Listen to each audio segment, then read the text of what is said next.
মধ্যপ্রাচ্য জুড়ে সংঘাত, বৈশ্বিক রাজনৈতিক উত্তেজনা আর নিরাপত্তা শঙ্কার মধ্যেই পর্দা উঠছে বিশ্ব ফুটবলের সবচেয়ে বড় আসর ফিফা বিশ্বকাপের। টিকিটের মূল্য রেকর্ড উচ্চতায় পৌঁছলেও ফুটবল প্রেমীদের আগ্রহে তার কোনো প্রভাব পড়েনি। যুক্তরাষ্ট্র, কানাডা ও মেক্সিকো জুড়ে ইতিমধ্যেই শুরু হয়েছে বিশ্বকাপ উন্মাদনা।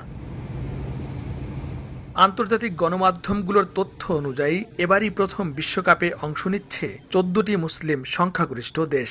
এশিয়া থেকে খেলছে সৌদি আরব, কাতার, জর্ডান, ইরান, ইরাক ও উজবেকিস্তান। আফ্রিকার প্রতিনিধিত্ব করছে মিশর, আলজেরিয়া, মরক্কো, তিউনিসিয়া, সেনেগাল ও নাইজেরিয়া। আর ইউরোপ থেকে জায়গা করে নিয়েছে তুরস্ক এবং বসনিয়া হার্জেগোভিনা। মুসলিম বিশ্বের জন্য এটি বিশ্বকাপ ইতিহাসের সবচেয়ে বড় প্রতিনিধিত্ব। বিশ্বকাপ দেখুন বায়োস্কোপ প্লাসে, সব নেটওয়ার্কে, সব ডিভাইসে।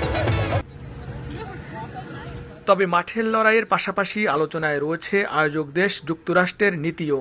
অংশগ্রহণকারী মুসলিম সংখ্যাগরিষ্ঠ দেশগুলোর খেলোয়াড়, কর্মকর্তা ও সমর্থকদের ভিসা প্রক্রিয়া ও নিরাপত্তা তদারকি নিয়ে প্রশ্ন তুলেছেন নিউ ইয়র্কের মুসলিম মেয়র জোহরান মামদানি।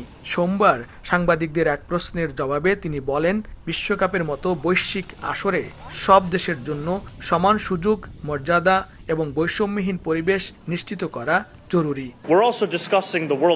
যদি খেলোয়াড়, দল এবং তাদের কার্যক্রম কভার করতে আসা সাংবাদিকদেরই এই শহর ও দেশে প্রবেশের সুযোগ না দেওয়া হয়, তাহলে এই টুর্নামেন্টের চেতনাকে ধারণ করার ব্যাপারে আমাদের অঙ্গীকার নিয়ে বড় প্রশ্ন দেখা দেয়। আমরা এমন একটি বিশ্বকাপ চাই যা আমাদের নিজেদের সীমানার বাইরে বৃহত্তর বিশ্বের অংশ হওয়ার প্রতিশ্রুতিকে প্রতিফলিত করবে। ফুটবল বিশ্বের খেলা, আর এই খেলার উৎসবে বিশ্বের সবার অংশগ্রহণের সুযোগ থাকা উচিত। এছাড়া বিশেষ আলোচনায় রয়েছে ইরাক ও তুরস্ক। 1986 সালের পর প্রথমবারের মতো বিশ্বকাপের মূল পর্বে ফিরছে ইরাক। অন্যদিকে 2002 সালের পর আবারও বিশ্বকাপের টিকিট পেয়েছে তুরস্ক।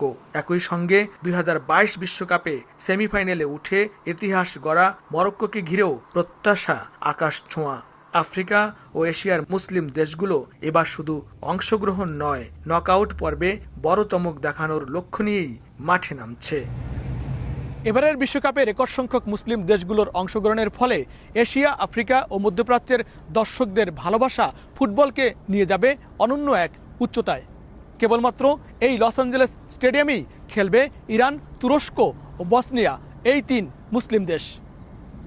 লস্কর আল মামুন, সময় সংবাদ, লস অ্যাঞ্জেলেস স্টেডিয়াম, যুক্তরাষ্ট্র।